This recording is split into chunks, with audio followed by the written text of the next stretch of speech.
Good morning. We were discussing about memory, and let's continue talking about a few aspects before we look at some programs related to these various concepts.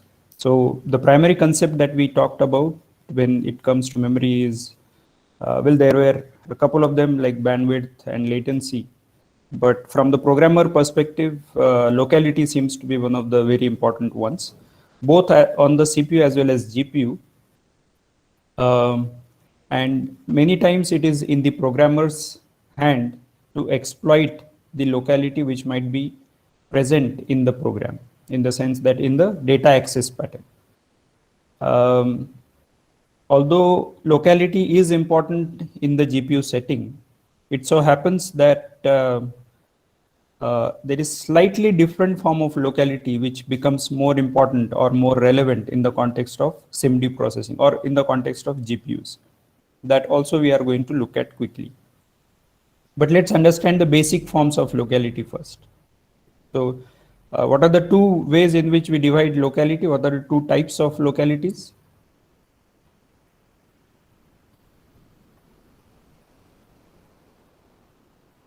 Those of you who have studied could tell. Right. So Kshitij, Shagnik are mentioning spatial and temporal. Right? So let's understand what this means. So spatial means that if there is some data item which you are accessing, then a nearby data item is also going to get accessed. Right? So that is called as spatial, which means that when you are dealing with some data in RAM, then the nearby data are going to get accessed kind of together, right? Or in short span of time. So one way in which we can talk about this spatial locality is that if you are talking about a matrix or an array, and if A of I is accessed, then A of I plus K would also get accessed. And that indicates that there is spatial locality in which in the data access pattern. This doesn't always necessarily hold, but this happens many times. In most of the loops that we write, there is some form of locality which gets exposed. And therefore, the caches are built based on these principles of these two localities.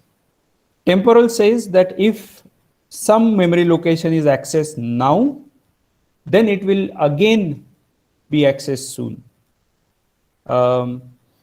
Talking in the context of, let's say, array locations, or in the case of, let's say, parallel programming also, if A of I is accessed now, then temporally it is going to get accessed soon again. There is a single memory location that we are talking about in the context of temporal, whereas in spatial we are talking about two different memory locations.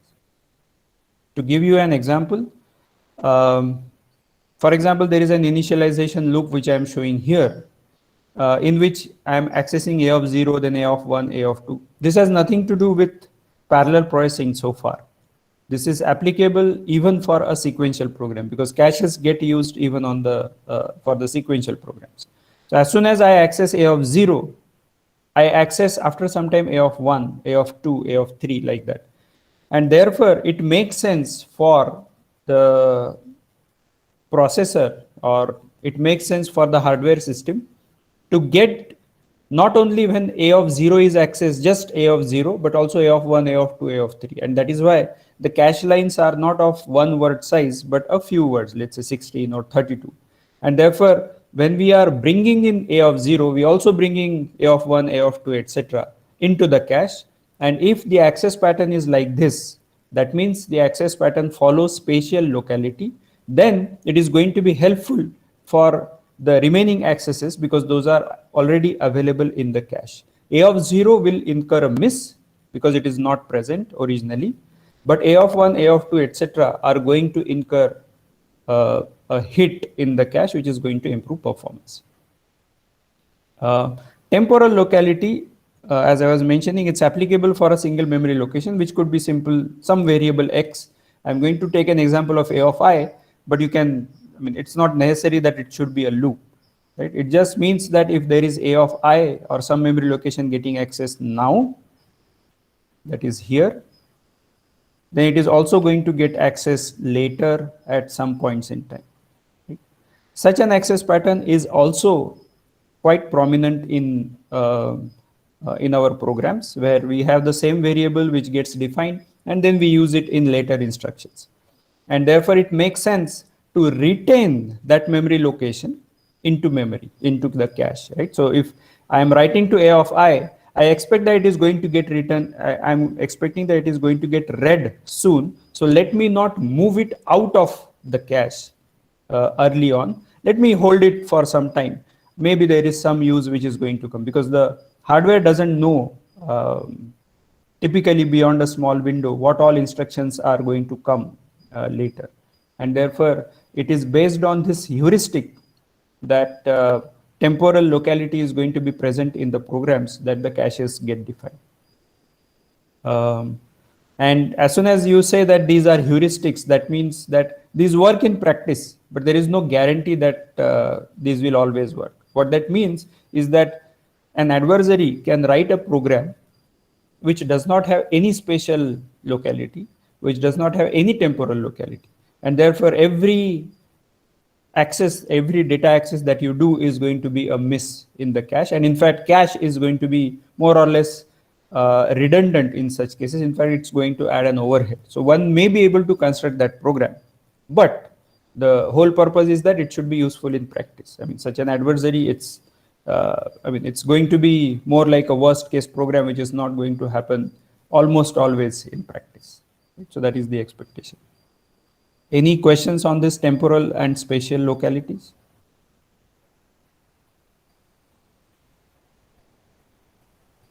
Okay, so we'll move ahead. So these localities, as I was mentioning, is applicable both on CPU as well as GPU, but it is slightly more applicable on the CPU setting, right? And we'll come to what is more important on the GPUs. Okay, I'm going to give you two codes, right? This is simple matrix multiplication, and we have these ijk loops, and then there is Cij plus equal to Aik into Bkj, right? So that is the typical pattern in which we write the matrix multiplication. What I have done is that I have, in the second code, I have retained the access pattern the same, but I have changed the loop orderings from ijk to ikj, right? And I want you to think about what is going to be the effect of this on the matrix multiplication code. One, is the code correct?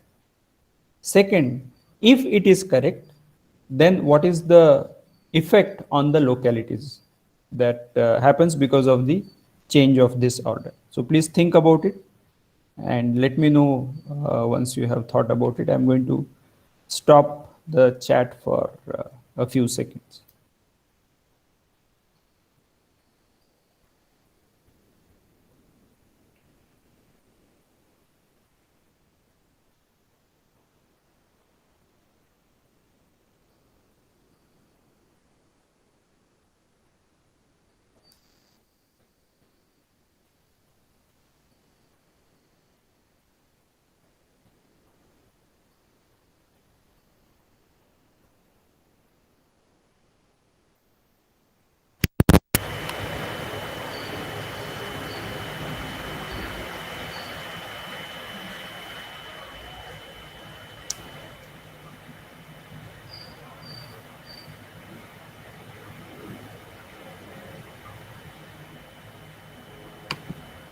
Okay, so what is going to be the effect of reordering the loops?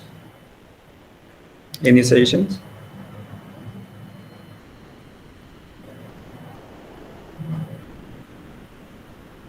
Akash is saying that second one has more spatial locality due to row major order. Shet is saying first is C is temporal local, A is spatial. Okay. Shubham is saying first is temporal, second has spatial. Venu is saying temporal locality is not useful in the second one. Okay.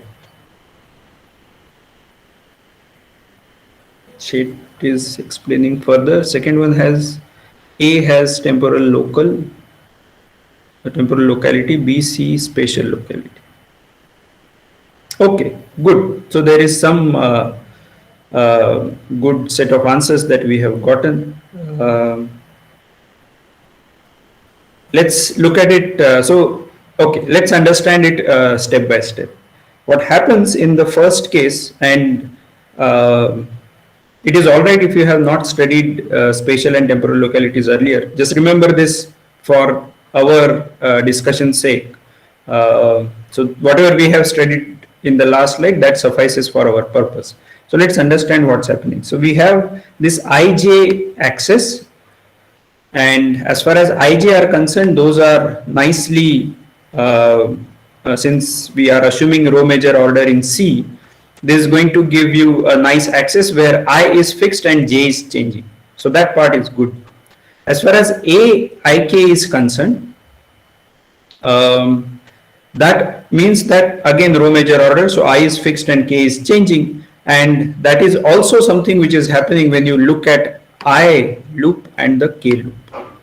Right?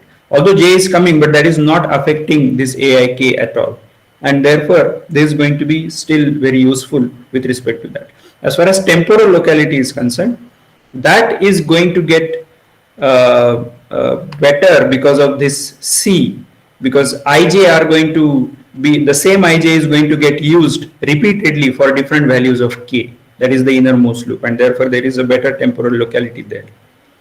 As far as ik is concerned, there is a good spatial locality there because of again the axis order of I followed by k.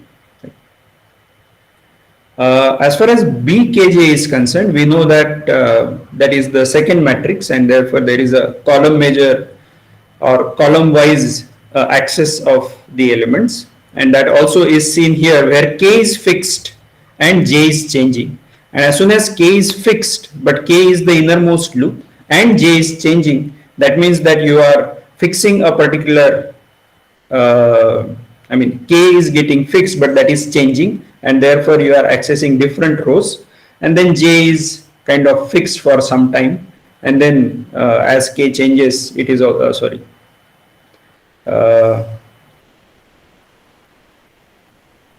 and then as the j loop changes, let's say it goes from 0 to 1, then you start accessing the next column and so on. So what is happening is that the access pattern says that kj is going into the, k should be changing less often than j, but since k is nested inside j, the access pattern is looking at different rows in different iterations, and that is not very good from the perspective of locality, spatial locality. This therefore conveys that as far as C and A are concerned, those have better spatial locality, C has better temporal locality, but as far as B axis is concerned, that does not have good spatial locality. Okay. Now let's look at the second one where we have IKJ. The access pattern is the same, and since the loop bounds are going to be the same and it's not really affecting the computation, it so happens that this plus as well as star, instead of doing it, let's say row wise for A and column wise for B, you are probably going to redo some, not redo, but you are going to split that computation via some elements of the row and some elements of the column, and that is still going to be okay because the plus and star are going to be commutative as well as associative. So that is not causing any issue with respect to correctness, but with respect to performance it is going to affect, that is because of the locality. Now if I look at Cij here, that ordering still remains the same, although k has come in between, but as far as Cij is concerned, that remains the same, which means that you have good spatial locality even for Cij. The temporal locality of Cij gets slightly affected because of this intervening loop of k, So yeah, so that is going to get little affected. As far as AIK is concerned, now it has gotten the benefits that CIJ had in the previous loop, in the previous code, because of I is nesting K immediately, right? And it does not affect J. So there is a good temporal use of AIK in this. So the benefits that we lost for CIJ, those are going to be achieved for AIK in the modified code.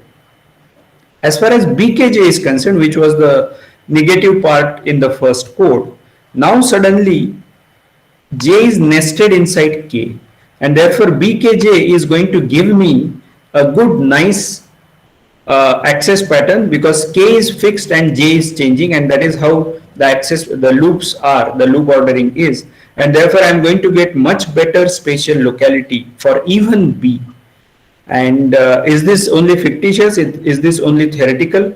Well, when I run that program for large values of M, N, and P, which is 1024, so for the first one, I got 9.5 seconds on CPU, and for the second one, I got 4.7 seconds on the same CPU.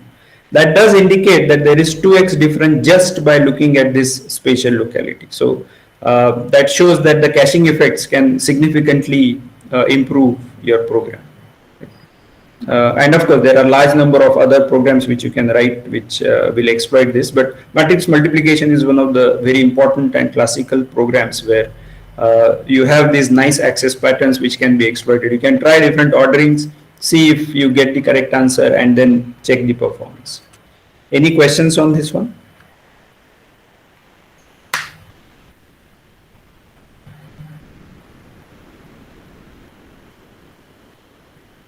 Okay. All right. So one question for you is, what might be happening on a GPU, right? So if you reorder this, we wrote this program for nested loop IJ, right? So where IJ were parallelized, n cross n threads we launched. In this case, maybe m cross n. Those many threads we are launching in the first case, and in the second case, if I'm launching, let's say m cross p, and then there is this loop, k loop in the first version and j loop in the second version. What do you think will happen on the GPU? Any suggestions?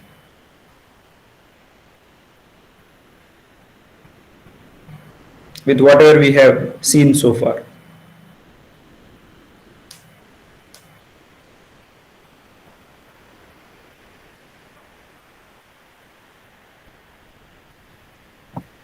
Sir, all this is happening on a single thread, right?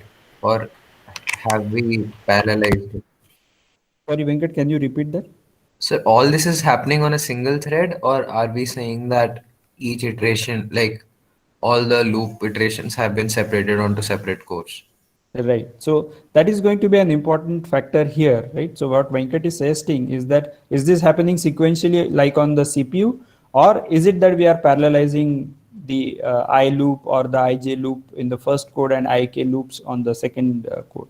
So we'll assume that it is parallelizing. The sequentiality will have similar effect as on the CPU. Yes, it will have similar effect, but we'll talk in the context of now parallelization.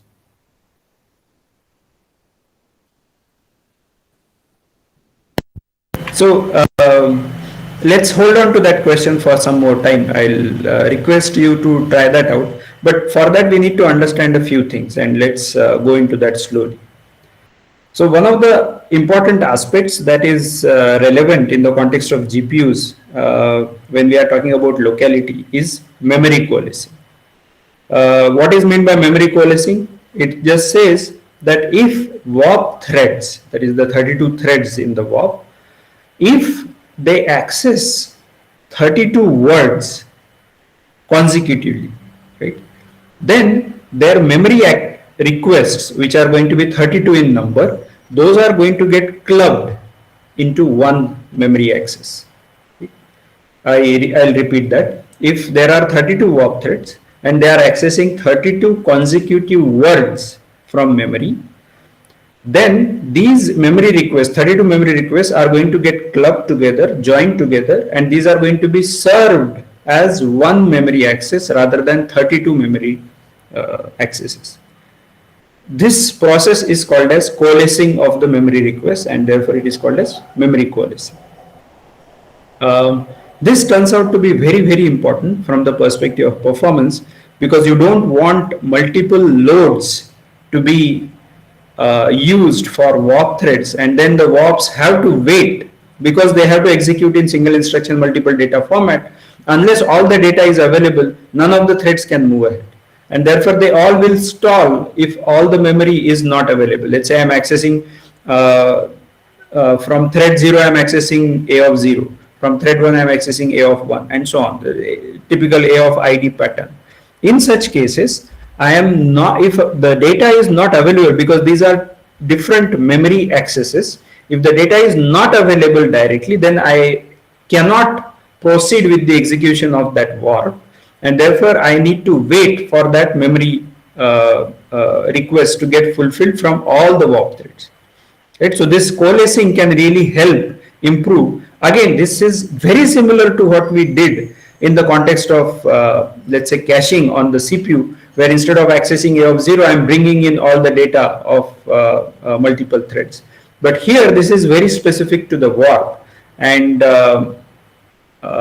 it's not that when I am accessing A of 0, A of 1 is also going to be accessible to me. It's not that way. As a thread, A of 0 and A of 1 are not getting brought by me. And then if there is thread number 31, then A of 31 and then A of 32 are going to be accessible to the last thread in the warp. It's not like that. So threads are not independent, and therefore the memory access is also kind of clubbed together. That is also not independent. If you do not have this coalescing, then what's going to happen is that each load store to the memory is going to require those many memory cycles, right? So, I mean, together it is going to require those many memory cycles. So, a warp would require 32 memory cycles, right? The throughput will reduce, and GPU will probably be useful only for compute heavy kernels when there is a lot of number crunching which is happening only with the data which is already available. So there is large time required for IO, then there is a lot of number crunching, and then there is again large time required to store the information back into the memory. This is going to be very time consuming, and that is how the GPUs would have evolved if coalescing would not have been there. But thankfully, because of this, we will have very nice access pattern, and even if there is a load store in the threads, there is going to be only one memory cycle which is going to give you data, assuming that the warp threads are actually accessing consecutive words. Okay? So we'll look at that a little pictorially also. So therefore, this is going to be very useful for regular programs. What regular doesn't mean usually used program. Regular programs means that the access pattern is regular. Access pattern is A of ID, and therefore that is going to access consecutive words in the memory, and therefore memory coalescing is going to be very useful in most of these codes. Most of our array based codes, matrix based codes are going to access arrays in this particular manner, and therefore this is going to be very useful. So pictorially it shows like this, where there are different threads of the warp, and those are going to access the consecutive memory locations in the memory, and therefore the access pattern is going to be coalesced. Right? This is similar to our example of a marching army. Right? And then the second example we had was haphazard memory accesses, and we took the example of our IIT students. Right? So this is how the haphazard memory accesses are going to look like, where thread 0 is accessing something A of 6 and so on. Thread 1 is not accessing anything. Thread 2 is accessing something beyond these 32 words and so on. In such cases, we say that it is an uncoalesced memory access. How about this access pattern? So where there is this arbitrary accesses from different threads.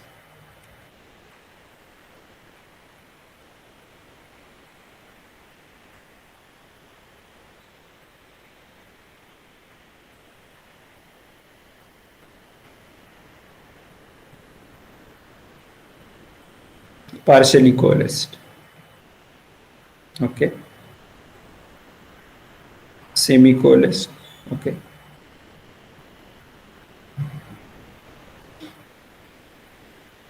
So, Okay. Any other suggestions? so, Coalescence overall, they all are consecutive. Coalesced. Okay. Okay. Okay. So, yeah. So, was there any from anybody? sir, sir, am I audible? Yeah. Yeah. Go ahead. Sir, somewhere I read that it's hardware dependent, that some GPUs can handle it and some GPUs can't. The memory coalescing. Like this misaligned, like when the it is jumbled, some GPUs tend to leave it to the programmers to keep it consecutive. Some like they need additional logic to order and give it to the respective threads. So some GPUs have taken the toll on themselves, but others have, like the older versions haven't. Like this is what I read somewhere. Is this true? Yeah, yeah, I am not aware. To the extent I know, all the recent GPUs, maybe my knowledge is restricted to some of the recent GPUs, but yeah, I don't know if the earlier ones did not have this flexibility of rearranging. But yeah, all the newer GPUs, they have this memory coalescing facility. Okay. So let's look at this particular access pattern. As some of you have noted, it so happens that the accesses are arbitrary, right? And how you can get these accesses, I can also tell you that on probably the next slide. But the important part here is that the warp threads are actually accessing the words which are also contiguous, just that the access is like jumbled. Um, it so happens that it doesn't matter to the GPU and the memory controller who is accessing what, and therefore, according to the memory controller and the GPU logic, this access will call as coalesced. So it still takes a single memory cycle to get the data from the main memory to the GPU registers. So this access is also okay, and that is still called as a coalesced memory access. All right. Let's move ahead. Similar to what we had for the degree of, okay, sorry, just a minute. Eva? Yes, sir. Yeah, go ahead. Sir, my question is this coalescing a property which comes because of the higher bandwidth? This property is definitely required for better throughput, the better memory bandwidth. That is correct. Okay. And what will be the number of samples that we can read simultaneously at different levels of cache? No, at different levels you will not be able to coalesce. You will have to coalesce at one particular level. So for example, at the DRAM level, you have to access the words. Then those are all going to be accessed at the DRAM level itself. This coalescing is also possible at the shared memory level, that is at the L1 cache. So there also this will apply. Okay. Right? In fact, we will have to exploit it even at the shared memory level, because as far as L1 part is concerned, that is okay, that is getting taken care of by the hardware. But as far as the scratchpad part is concerned, which we are going to look at, that part is in our hands. So we would like to exploit the coalescing there also.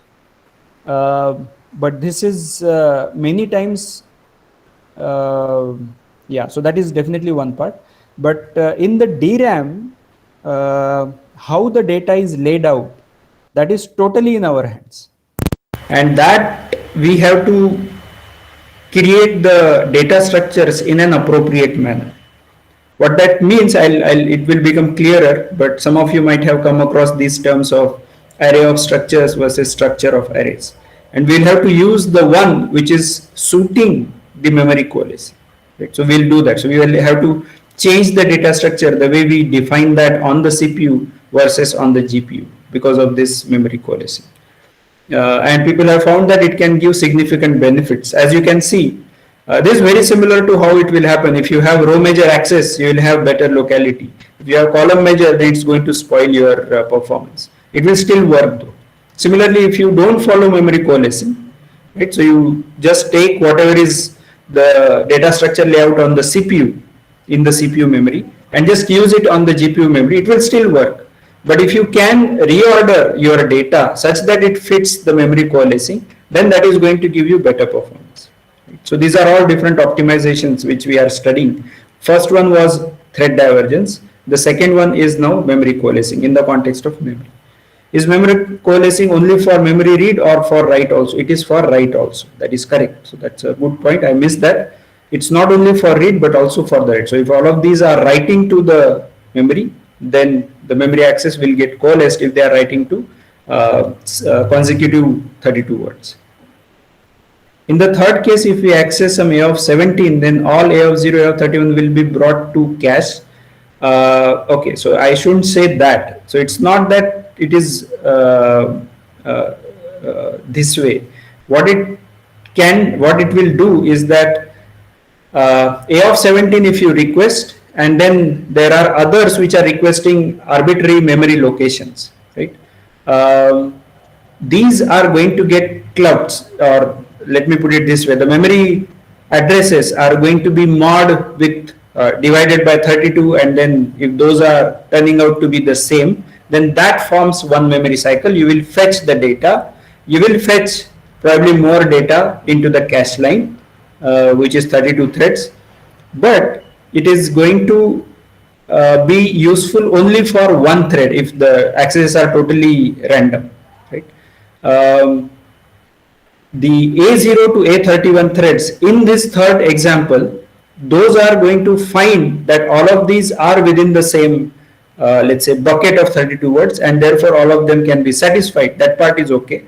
But if in the second case, you don't see that the memory accesses are going to be, I mean, when you divide it by, let's say, 32, the number is not going to be the same, then you have to make further requests for other threads to get their memory locations.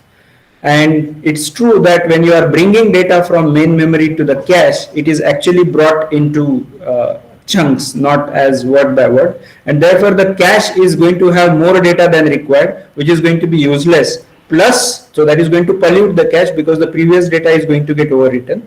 Plus, whatever data you have brought is also useless, I mean, except for that one word. And therefore you will keep overwriting to these memory locations again and again via multiple memory cycles.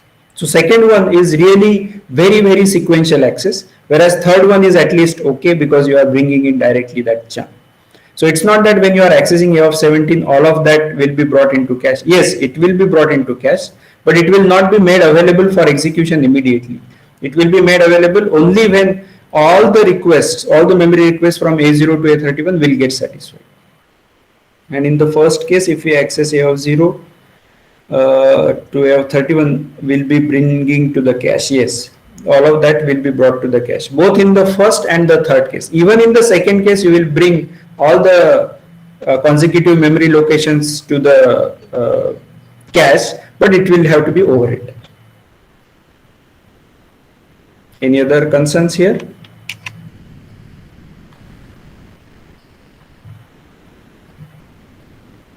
Okay, so we'll move ahead. Okay, so similar to our degree of divergence, we can define a degree of coalescing, right? What that means is that how much part of the memory access is coalesced and how much is not. Right? So degree of coalescing is the inverse in the sense that it is 33 minus the number of memory transactions required for a warp to execute an instruction. Divergence is a negative thing, right? And therefore degree of divergence should be as small as possible. Coalescing is a positive thing, it's a good thing, and therefore degree of coalescing should be as high as possible. So we say that the number of, like for the divergence we have number of steps required. In this case we'll say the number of memory transactions required for a warp to execute an instruction. Once again, the divergence was only restricted to the warp. Similarly, coalescing is restricted only to the warp. We don't have to worry about across warps or within all the threads of a thread block or all the threads on the GPU. We don't have to worry about that. So for example, A of thread IDX dot X, this particular access pattern will have the degree of coalescing of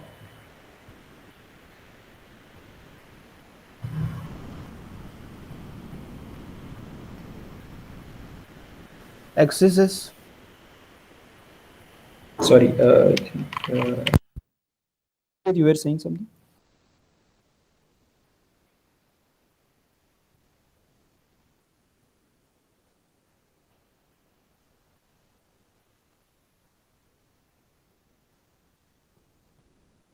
Okay, no problem. Okay, so any suggestions? What will be the degree of coalescing for this particular access pattern A of thread IDX dot X? Okay, so there is a uniform answer of 32. So this is going to require just one memory transaction because all the threads are going to access consecutive memory locations, and that suffices for the purpose, and therefore we will have degree of coalescing as 33 minus 1, which is 32. How about this? A of RAND has a DOC of, this is another extreme case. And therefore we will say that in the worst case, it is going to require 32 memory transactions. And therefore the degree of coalescing is in the worst case going to be 1. It might be better considering that this is totally random. Right?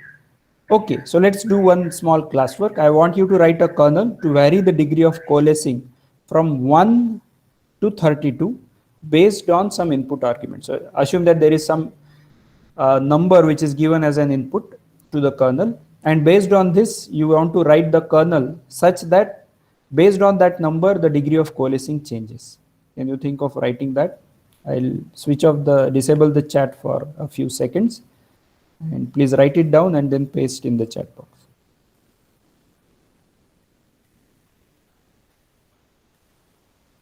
So now this is going to be a configurable memory coalescing, configurable degree of coalescing, and that will give you an insight on how to analyze your program such that, oh, the degree of coalescing seems to be low or high, right? So that you should be able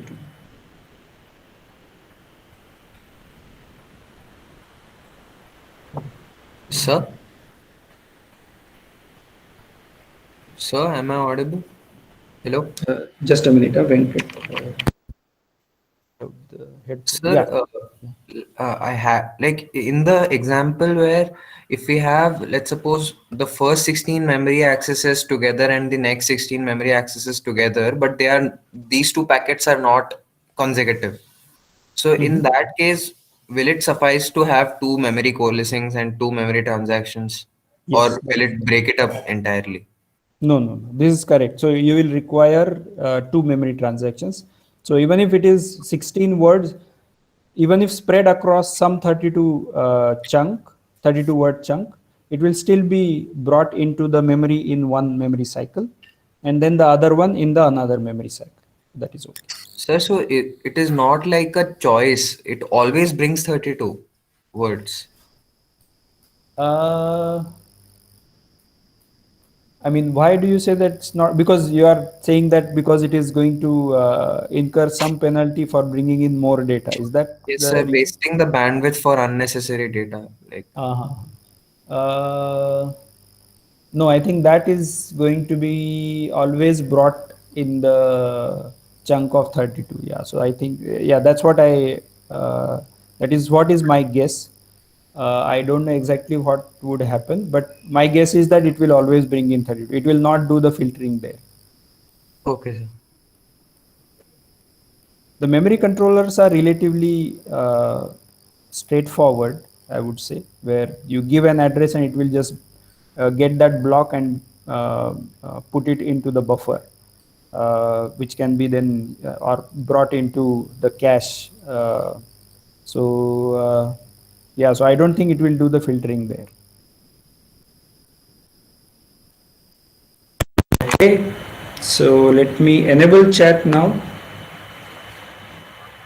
Can somebody tell me how the code might look like, which can vary the degree of convergence based on some input parameter?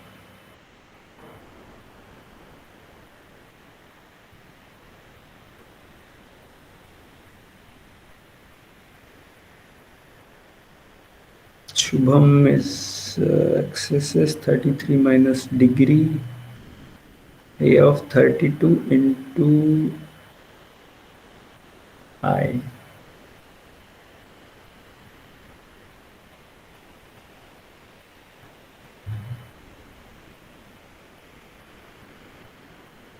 Hmm. Okay.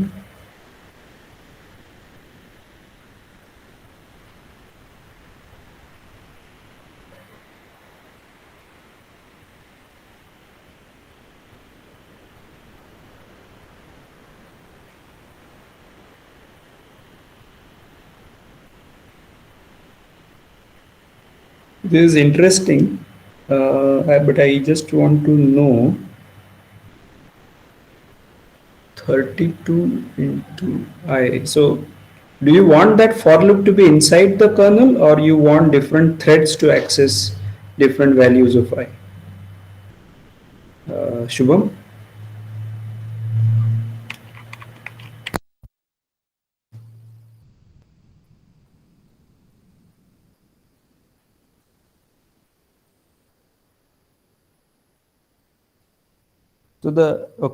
If I understand that code correctly, this for loop is going to get executed by all the threads.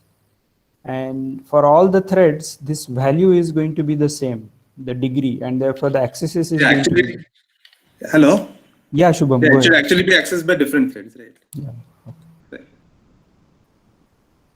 Yeah, so that makes sense.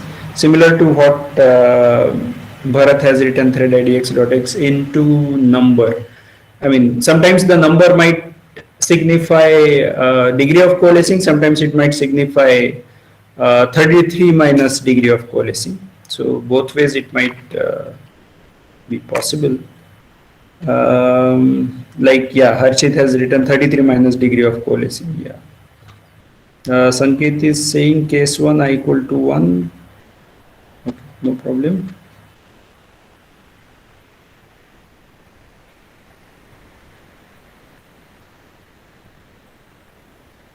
Okay, so I didn't get too many responses for this question. If there is any trouble in understanding any of this part, please feel free to let me know. Uh, I know that I have not shown substantial code so far. We were doing a lot of theoretical stuff in yesterday's class and the initial part of today's class. But yeah, if there are any questions, feel free to ask. Okay, so that seems to be a reasonable answer, that you need to have some sort of, so this number or 33 minus number is going to give you some sort of stride, right? If that stride is 1, stride meaning what consecutive threads are going to access. So if the stride is 1, that means they are accessing exactly consecutive elements, right? In which case it is going to be fully coalesced memory access, or the degree of coalescing is going to be 32.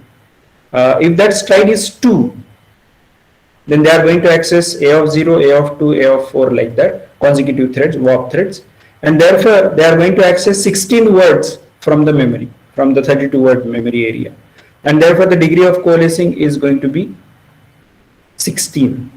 Right? And if you increase it to stride as 3 or 4 or stride as 32, then that with stride as 32 it is going to, I mean, essentially it is going to decrease the degree of coalescing, or the number of memory cycles required is going to increase, and that is going to give you a fully uncoalesced access for this number equal to 32. So this strided access is one way in which you will get it. For example, essentially that is what is thread idx.x into num, or 33 minus doc is going to give you. Sanket is saying j going from 0 to 32, a of k plus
Sorry about that. I just lost access.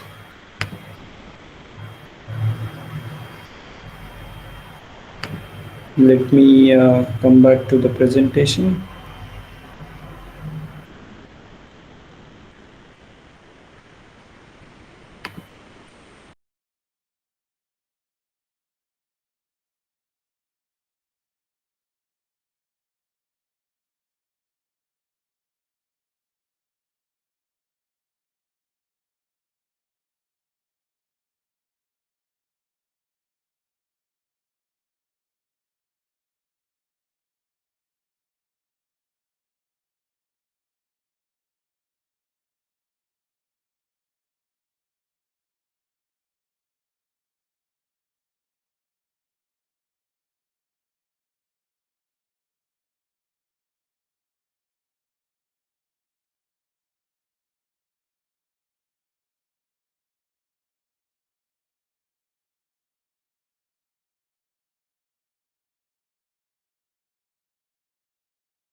Okay.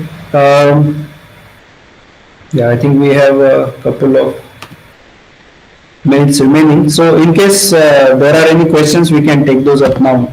Um,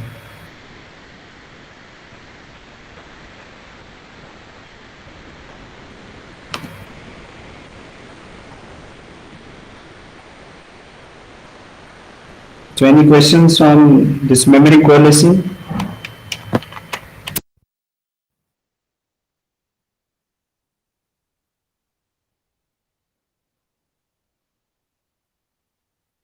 Okay. There are no questions. We'll stop here. We'll continue our discussion tomorrow. Can you explain the stride part again? Sure.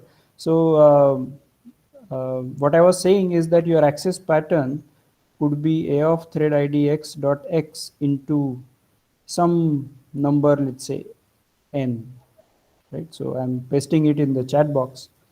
Now, if n equal to 1, then that is going to be a fully coalesced access because consecutive threads are going to access a of 0, a of 1, a of 2.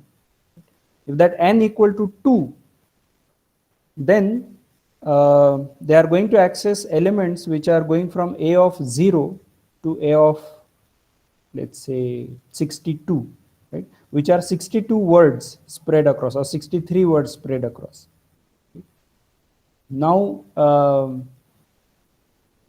that means that when you look at the first 32 words in that, those are going to be accessed by 16 threads.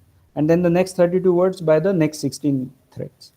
This is going to be requiring 2 memory cycles. And therefore, n equal to 2 gives you 2 memory cycles. And therefore, the degree of coalescing is going to be 16. When you have n equal to, sorry, not 16, 33 minus 2, which is going to be 31. Sorry about that. So when you increase n equal to, let's say, 5, then you are going to require 5 memory cycles. And therefore, the degree of coalescing will go on reducing as you increase the value of n. And this access is called as strided access. The stride is dependent on n. So they are accessing based on the number of words are separated by this n. And therefore, this is called as a k strided access or n strided access. So that is going to, this particular stranded access is going to give you different degrees of coalescing. That's what I was saying. Any other concerns?